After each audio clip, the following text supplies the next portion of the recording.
Hey there, ladies. My name is Erin, and this is my girlfriend Rebecca. We're better known as In Between Friends. We've been talking, kind of started a series in regards to scheduling, i.e. scheduling your infants.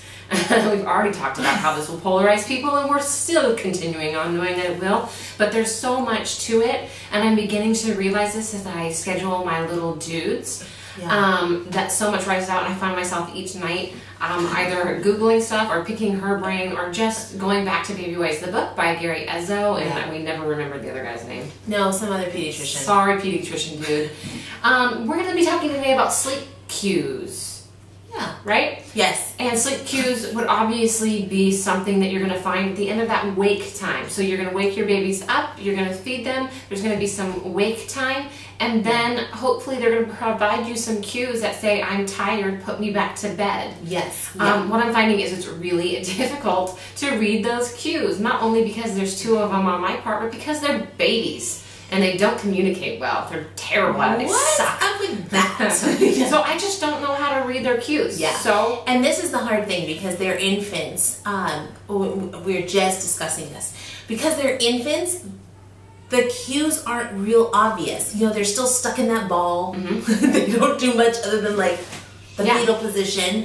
It's really hard for you to get them to be like, are you awake? Are you asleep? So really, I'm going to tell you for those first 6 to 8 weeks, even week 9, in Gary Ezzo's book, it'll say week 9, is you are really not paying attention to a lot of the cues, you are paying attention to the clock. Okay. Because that clock is going to really set the rhythm. But like you said before, and I think we videotaped it, where if you keep them up too late, too long, I should say, not too late. You're screwed. You're screwed. Pretty much. There's one crying right now.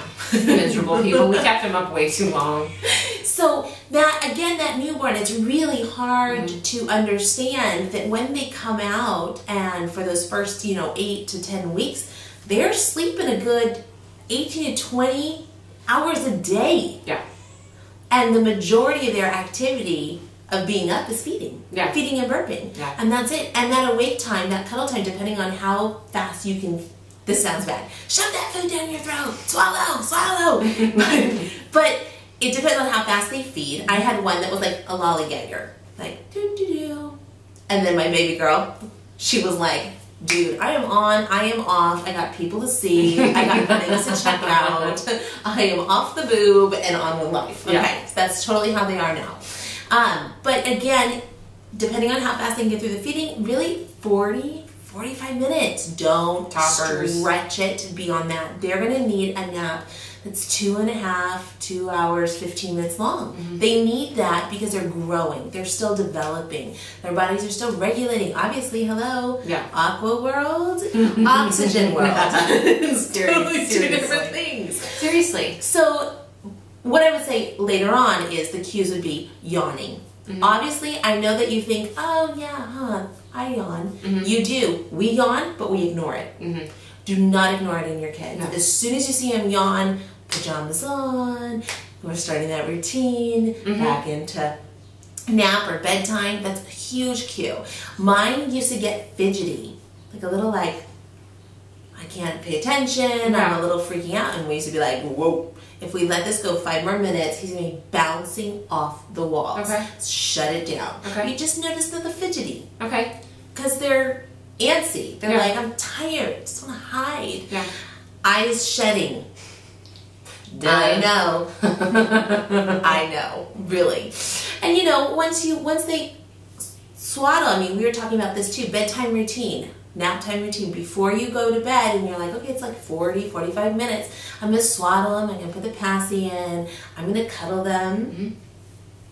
And then I'm going to, because that was their cue. That's your cue. P.S. You're going to sleep now.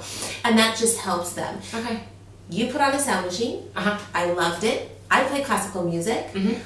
Totally like Pavlov. So you may not be giving me cues, but guess what, baby? I'm giving you cues. Yep. You hear the classical music? You're just a baby. You're sleeping. You don't rule me. Whatever. Good luck with scheduling, ladies. It is not the easiest thing to do, but it reminds me, we were talking about today that somebody said to my girlfriend recently, oh, your baby naps, you're really lucky. And she was told, because she scheduled, you take credit for that. That is the sweat of your brow, because it was so hard to schedule, and it is. It's not the easiest thing to do. It's not easy to understand all of the different things and understand your baby in it, but it pays off, and it already has paid off immensely in this household. I only imagine it to get better. So continue on with it. We're going to be definitely talking about more topics within scheduling, so check those out. We hope you're having a great day and enjoying your pregnancy. Please pop over to our website at www.inbetweenfriends.com. Like our videos, comment below. We'd love to talk to you about what you're experiencing in your scheduling, and have a great day. Bye. Take care.